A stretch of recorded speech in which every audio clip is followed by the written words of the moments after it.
And I'm not your daughter. And I don't need you to tell me how to walk. The sound echoed through the market. Sharp, clear, final. Everything stopped. The woman selling fish froze with her hand in the air. The man bargaining for yam turned around slowly. The market women gasped. You slapped Mama Ego? Someone whispered, horror in their voice. She should mind her business, Chidera said, her voice shaking slightly. I'm tired of people telling me what to do. I'm tired of everyone acting like they know better than me. She looked around at all the faces staring at her with shock and disgust. What? You all think I'm the problem? You think I'm always wrong? Maybe if people would just leave me alone, there wouldn't be any trouble. Mama Ego stood up slowly, still touching her cheek. Tears began rolling down her face, but not from physical pain, from something much deeper. Then she spoke, her voice quiet, but clear enough for everyone to hear. You want to be left alone, Chidera? You want everyone to stop caring? Then so be it. Her voice cracked. You will know what it truly means to be alone, completely alone, just like you've made me feel watching you suffer all these years while I could do nothing.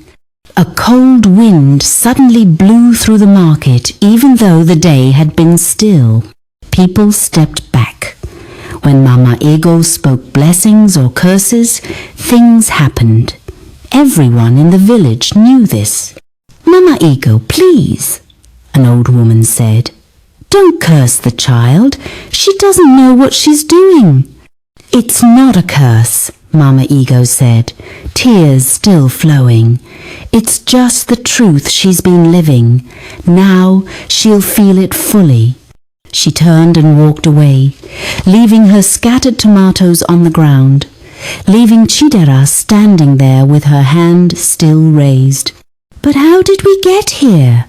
How did a 17-year-old girl become so full of rage that she could slap an old woman in broad daylight without shame? Let me tell you the story nobody wanted to hear. If you want to understand why the angriest people are often the most broken, hit that subscribe button and ring the bell. This story will change how you see angry people forever.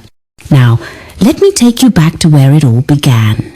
10 years ago, in a village called Ameike, there lived a family. Mr. and Mrs. Okafor and their 7-year-old daughter, Chidera. They weren't rich, but they had something money couldn't buy. Love. Pure, simple, unconditional love. Mr. Okafor worked as a driver for a wealthy businessman in town. Mrs. Okafor sold vegetables in the market. Every evening, no matter how tired they were, they would sit with little Chidera and help her with homework. They would laugh together, tell stories, make plans for the future. When you grow up, her father would say, bouncing her on his knee, you'll be a doctor or a lawyer, something great, because you're special, my Chidera. Very special, her mother would add, kissing her forehead. Our precious gift from God. Chidera believed them. She felt special, loved, safe. Mrs. Okafor had a best friend named Ego. Everyone called her Mama Ego, even though she had no children of her own. They had grown up together, gone to school together, shared every secret. When Mrs. Okafor got married, Mama Ego stood beside her. When Chidera was born, Mama Ego was the first person to hold her after the parents. This child is mine too, Mama Ego had said that day, tears in her eyes. I'll love her like my own. And she did. Mama Ego was always around, bringing gifts, playing games, braiding Chidera's hair while her mother cooked. The three of them, Mrs. Okafor, Mama Ego, and little Chidera were inseparable. Life was beautiful. Simple but beautiful. Then one rainy Wednesday evening, everything shattered. Mr. and Mrs. Okafor had gone to town together to buy supplies. They were supposed to be back before dark. Chidera waited with Mama Ego at their house, doing homework, not worried because her parents were always careful. But the rain got heavier. The roads got slippery, and the driver of an overloaded trailer couldn't stop in time when Mr. Okafor's car appeared around the bend.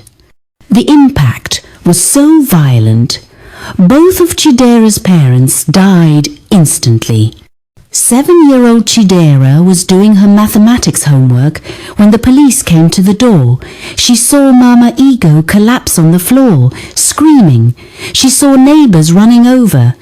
She heard words like accident and both of them, and nothing they could do. But her little mind couldn't understand. Where were her parents? When were they coming home? At the funeral, Chidera stood between the two coffins, holding Mama Ego's hand, still waiting for her mother to wake up and hug her, still waiting for her father to laugh and say it was all a joke. But they never woke up. They never came back. After the burial, family members gathered to discuss what would happen to Chidera.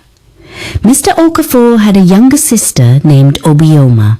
She lived in the same village with her husband and 2 children. "I'll take her," Auntie Obioma said.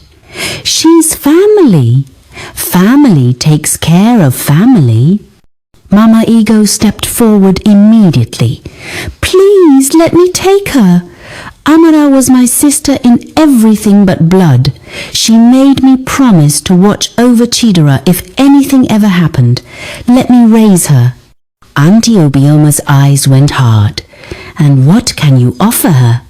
You're not even married. You live alone in a single room. You work as a cleaner at the hospital. How will you feed her? School her? Give her what she needs?" "I'll manage. I'll work extra. No," Auntie Obioma cut her off. "She needs a proper family. A mother and father figure. Stability, I have all of that. The matter is settled." The family elders agreed. Blood families should take care of their own. That was tradition. Mama Ego cried and begged, but nobody listened. Within a week, 7-year-old Chidera's bags were packed and she was taken to Auntie Obioma's house. "Don't worry," Auntie Obioma told Mama Ego at the door, her voice sweet as honey. "I'll take good care of her. She's my blood. I'll treat her like my own daughter." But the moment Mama Ego left, the sweetness disappeared. "Listen to me carefully," Auntie Obioma said, bending down to Chidera's level, her fingers digging into the child's thin arm. "You're here because I'm being kind. But kindness has limits. You will work. You will obey. You will not cause trouble. If you do, there will be consequences. Do you understand?" 7-year-old Chidera, still confused, still waiting for her parents to come get her, nodded. That night, she cried herself to sleep on a mat on the floor, while Auntie Obioma's children slept on soft beds in the next room. The next morning, Chidera woke up at 5. Auntie Obioma shook her roughly. "Get up, fetch water from the stream before school." But my mama used to let me sleep until—" "Your mama is dead," Auntie Obioma snapped. "And if you want to eat in this house, you work. Now go!" So began Chidera's new life. Every morning, she fetched water while Auntie Obioma's children slept. She swept the compound while they ate breakfast. She washed dishes while they got ready for school. Only then could she quickly dress in her old, torn uniform and run to school, often arriving late. At first, she tried to be good, tried to be grateful, tried to remember what her father said about being special. But slowly, day by day, month by month, something inside her began to change. In school, children made fun of her torn uniform. "Orphan girl," they would whisper. "Nobody wants her." When she came home and told Auntie Obioma, her aunt would snap, "Then maybe you should be grateful I took you in," instead of complaining. She stopped complaining. Mama Ego tried to visit. She would come to Auntie Obioma's house with gifts, asking to see Chidera. But Auntie Obioma always had excuses. "She's sleeping. She's doing homework. She's not feeling well. Please, just let me see her for a few minutes," Mama Ego would beg. "You're disturbing us," Auntie Obioma would say coldly. "If you really cared about the child's welfare, you'd leave us in peace." After several attempts, Auntie Obioma pulled Mama Ego aside one day. "Listen to me carefully. If you keep coming here, if you keep trying to see her, I will take Chidera far away from this village where you will never find her. The elders gave her to me. I have the right. So, if you want her to at least be near you, stop disturbing us." Mama Ego went home crying that night. But what could she do? She was just a friend, not blood, not family. She had no rights. So she came up with a different plan. Every month, on the last Friday, Mama Ego would go to the bank and send money to Auntie Obioma. Money for Chidera's school fees, money for her food, money for her clothes and books and everything she needed. The first time, she went to Auntie Obioma's house with the cash. "This is for Chidera, for school fees, and I'll make sure she gets it," Auntie Obioma said, snatching the envelope. "Please, can I see her, just for a minute?" "She's not here." "Where is she?" "That's none of your business. You've done your charity for the month. Now go." The door slammed in Mama Ego's face. Inside the house, Chidera had been standing behind the door, listening. She had heard Mama Ego's voice, remembered it from before, wanted to run out and hug her. But when she moved toward the door, Auntie Obioma grabbed her shoulder hard. "If you go out there, if you talk to that woman, I will beat you so badly you won't sit for a week. Do you hear me?"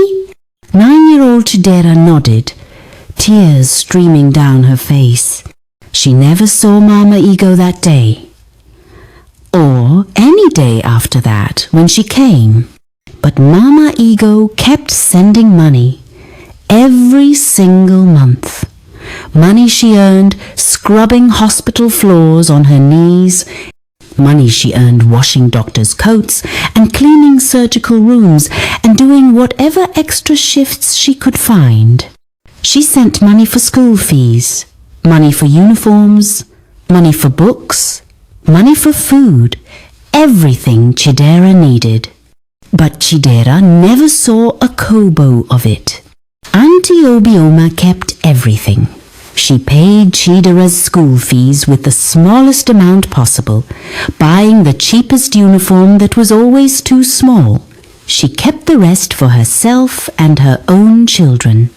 While Auntie Obioma's children wore new clothes and ate 3 meals a day, Chidera wore hand-me-downs full of holes and ate scraps left over after everyone else finished. "You should be grateful," Auntie Obioma would say whenever Chidera looked hungry. In some houses, orphans don't eat at all. By the time Chidera was 10, the sweet little girl who believed she was special had disappeared. In her place was someone harder, angrier, more bitter. In school, when children teased her, she started fighting back, pushing them, hitting them. She got in trouble constantly. "What's wrong with you?" her teacher asked after Chidera gave another student a black eye. "You used to be such a sweet child." But Chidera had no words to explain.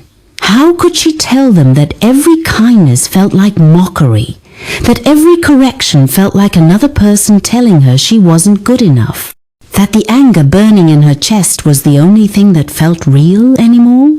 By 12, she had a reputation. Troublemaker, fighter, angry girl. Teachers gave up on her. Students avoided her. She became exactly what Auntie Obioma always told her she was. A burden, a problem, a curse. The only thing that kept her going was school. Despite everything, she studied hard, because somewhere deep inside she remembered her father's words. "You'll be something great." She held on to that like a drowning person holds on to a piece of wood. Meanwhile, Mama Ego continued sending money every month. She would go to the bank, fill out the transfer, and imagine Chidera in a nice uniform, eating good food, smiling. She didn't know the truth. Nobody told her, and Auntie Obioma made sure she never got close enough to see. Sometimes, Mama Ego would see Chidera from afar, in the market or on the road. Each time, her heart would break a little more. The child looked so thin, so sad, so angry. But what could she do? If she approached, Auntie Obioma had threatened to take Chidera away completely. So Mama Ego watched from a distance, sent her money, and prayed that somehow things would get better.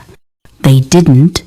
By 15, Chidera had been suspended from school twice for fighting. She had broken another student's nose. She had destroyed school property. She was constantly in trouble. "One more incident," the principal warned, "and you're expelled." "I don't care what your situation is at home. You cannot keep hurting people." Chidera said nothing, just walked away with her fists clenched. At home, things were worse. Auntie Obioma had stopped pretending to care at all. She treated Chidera like a servant.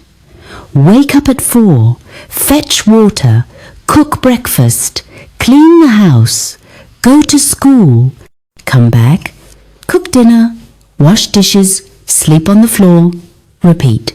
"Why are you so wicked to me?" Chidera asked one day, her 17-year-old voice shaking with anger and pain. "What did I do to you?" Auntie Obioma looked at her with cold eyes.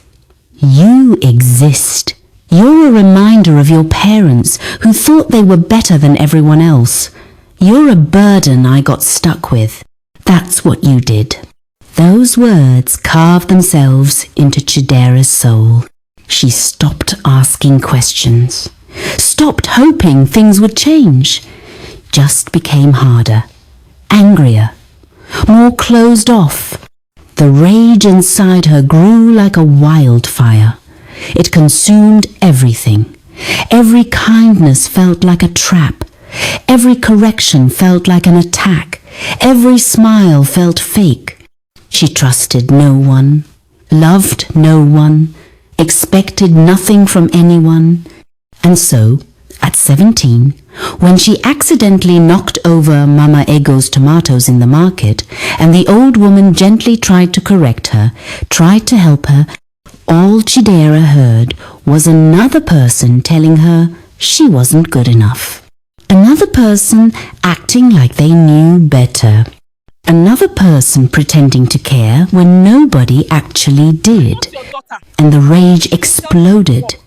The slap wasn't planned. It was just the final release of 10 years of pain and anger and loneliness that had nowhere else to go. Now, standing in the market after Mama Ego had spoken those words about being alone, Chidera felt the familiar emptiness. The anger had burned out, leaving nothing but ash. "What?" she said again, looking around. "You all act like you care so much, but where were you when I needed help?" But nobody answered. They all just stared at her with a mixture of pity and disgust. Chidera turned and walked away from the market, Mama Ego's words echoing in her head. "You will know what it truly means to be alone." Over the next 3 days, something strange started happening. The few friends Chidera had, the ones who tolerated her anger, suddenly stopped talking to her. When she approached them at school, they would turn away. "Why are you avoiding me?" she asked one girl. "I don't know," the girl said, looking confused. I can't be around you anymore. Something feels wrong." Her teachers, who used to at least try to help her, now looked at her with blank expressions. When she raised her hand in class, they ignored her. Even strangers in the village, people who used to at least greet her, now walked past like she was invisible. By the 4th day, Chidera felt it, a crushing loneliness like she'd never experienced before. It was as if she'd become a ghost. People looked through her, not at her. On the 5th day, Auntie Obioma called her. "Pack your things, you're leaving." "What? Why?" "Because I'm tired of you. I've put up with you for 10 years. That's enough.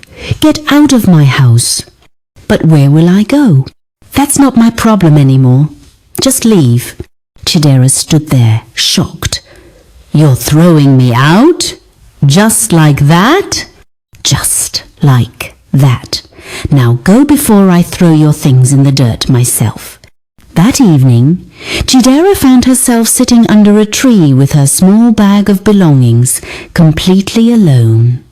The sun was setting, darkness was coming, and she had nowhere to go. For the first time in years, fear replaced anger. Real, cold fear. She thought about Mama Ego's words, "You will know what it truly means to be alone." And now she did. She was utterly, completely alone. No family, no friends, no home, nothing. She sat there as night fell, tears running down her face, not angry tears, scared tears, lost tears. "Help me," she whispered to no one. "Someone please help me." That's when she heard footsteps. She looked up, terrified it might be someone dangerous. But it was Papa Ndubuisi, the old man from the market. "So the curse has taken full effect," he said, sitting down beside her. "It's real then? She really cursed me?" "Cursed you? No. She just spoke the truth you were living. You've been alone for 10 years, Chidera. Truly alone. You just didn't realize it until now." "I don't understand." "Come with me. It's time you learned the truth." He led her through the village to a small house with a blue door behind the church. He knocked. Mama Ego opened the door. When she saw Chidera, her eyes widened. "She needs to know," Papa Ndubuisi said. "All of it." Mama Ego hesitated, then stepped aside. "Come in." Chidera walked into the tiny room and her breath caught. On the wall were photos. Her mother, young and beautiful, arm around a younger Mama Ego. Her parents' wedding with Mama Ego, holding her mother's flowers. Baby Chidera being held by Mama Ego. On a small table were papers, school fee receipts, all of them, every single one for 10 years, all signed anonymous sponsor with tiny initials M.E. Under the receipts were letters, dozens of sealed envelopes, all addressed to Chidera, all unopened. What is this? Chidera whispered. Papa Ndubuisi spoke. After your parents died, Mama Ego begged to take you, but your aunt refused. So Mama Ego made a deal. She would send money every month for your care. Every month for 10 years, another voice said. Mama Nkiru had followed them. She scrubbed floors at the hospital, took extra shifts, lived in this one room with a leaking roof, and sent almost all her salary for you. But I never got anything, Chidera said. I went hungry. My clothes were always torn. I thought nobody cared. Your aunt is a thief, Papa Ndubuisi said. She kept all the money. The whole village knew. We watched you suffer while she grew fat on money meant for you. Chidera picked up one of the letters with shaking hands and opened it. My dear Chidera, today is your 10th birthday. I bought you a dress, blue like your mother loved. But your aunt won't let me give it to you. She says you don't need gifts from strangers. But I'm not a stranger, my child. I held you when you were born. I promised your mother I would love you. Happy birthday, love, Mama Ego.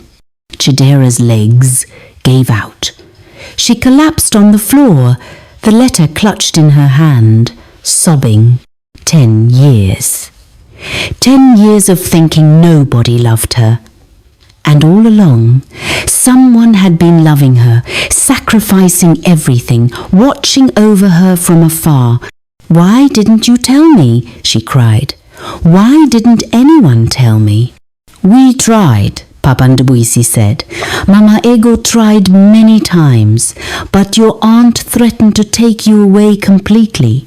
So Mama Ego stayed back, sent money, and watched you from a distance. All those times I saw you in the market. Chidera looked at Mama Ego. You were watching me?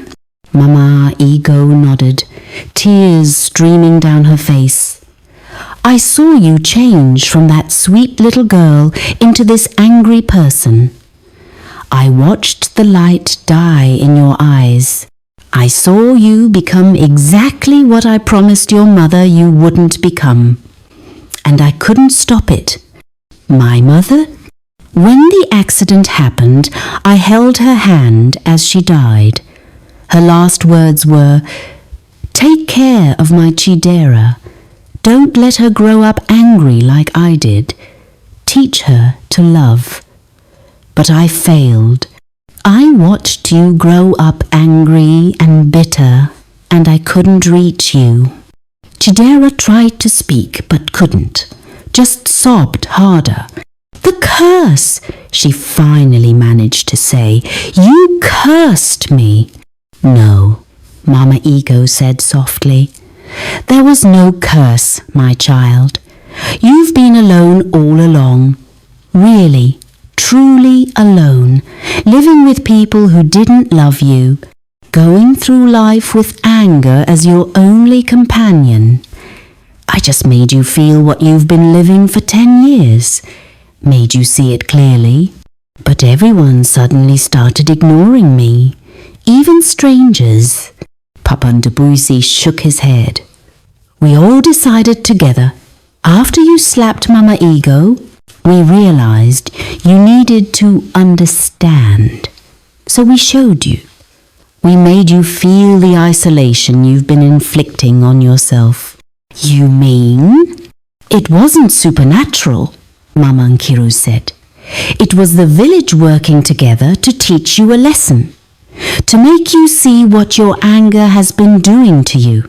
Chidera looked around at all of them. So you all knew about the money, about everything, and nobody told me? We were wrong, Papa and Dubuisi admitted. We should have intervened sooner. We thought we were staying out of family business, but we were just letting a child suffer. We're all guilty. Chidera looked at Mama Ego, still touching the bruise on her cheek. I slapped you. I hurt you. How can you even stand to look at me? Mama Ego knelt down beside her.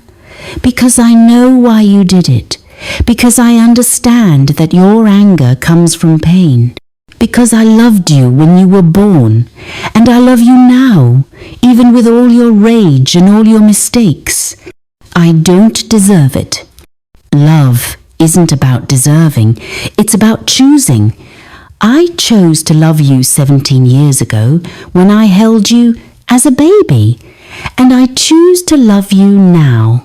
Chidera put her head in Mama Ego's lap and cried like she hadn't cried since her parents died. Cried for all the lost years. Cried for all the love she'd missed. Cried for the person she'd become. Cried for everything. Mama Ego stroked her hair gently. Cry it all out, my child. All that anger, all that pain, all that loneliness. Let it go. When the tears finally slowed, Chidera sat up. What do I do now? My aunt threw me out. I have nowhere to go. You come here, Mama Ego said simply. You come home, where you should have been all along. But this room is so small, and you have so little. I have enough for both of us. I've always had enough. I was just waiting for you to come home. That night, Chidera slept on Mama Ego's floor on a thin mat. The room was tiny. She could hear rats in the ceiling and rain starting to leak through a corner. But for the first time in 10 years, she felt safe. The next morning, Mama Ego woke her gently. Come, we need to go to the hospital. Are you sick? Mama Ego smiled sadly. My heart. The doctor says it's stress and overwork, but mostly stress. Worrying about you all these years. At the hospital, the doctor was blunt. Your heart is weak. You need rest, good food, and most importantly, peace of mind. Otherwise... He didn't finish, but the meaning was clear. After they left, Chidera asked quietly, Did worrying about me make you sick? Love doesn't make you sick, Mama Ego said. Not being able to show it does. But now you're here. Now we can both start healing. I'll take care of you, Chidera said, determination in her voice. I'll work. I'll do whatever it takes. First, you finish school. You're almost done. Then, we figure things out together. Over the next months, everything changed. Chidera got a part-time job at the market after school. The money was small, but she gave every kobo to Mama Ego for food and medicine. The anger that had burned inside her for so long began to fade. Not overnight. Some days it still rose up, hot and fierce. But now she had someone to talk to, someone who understood. Anger isn't always bad, Mama Ego told her one evening. It tells you something is wrong.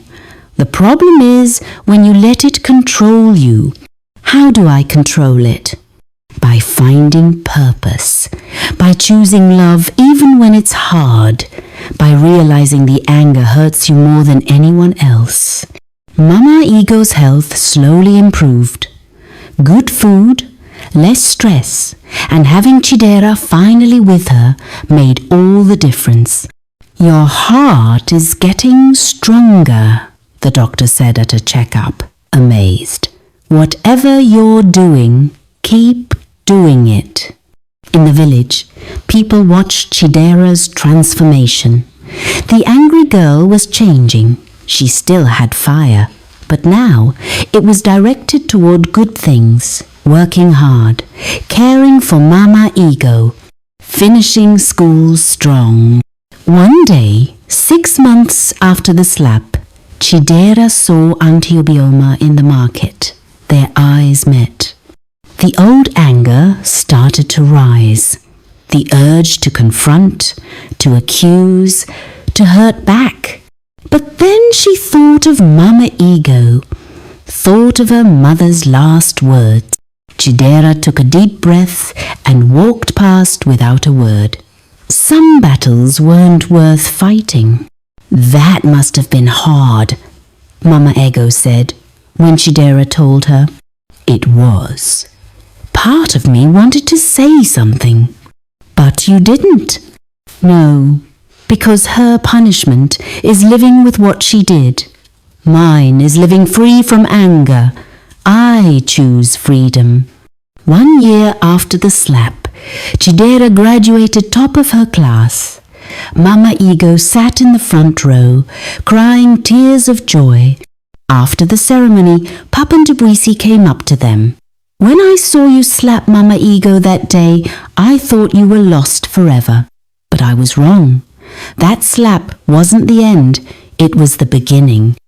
Chidera looked at Mama Ego, at the faint scar still visible on her cheek.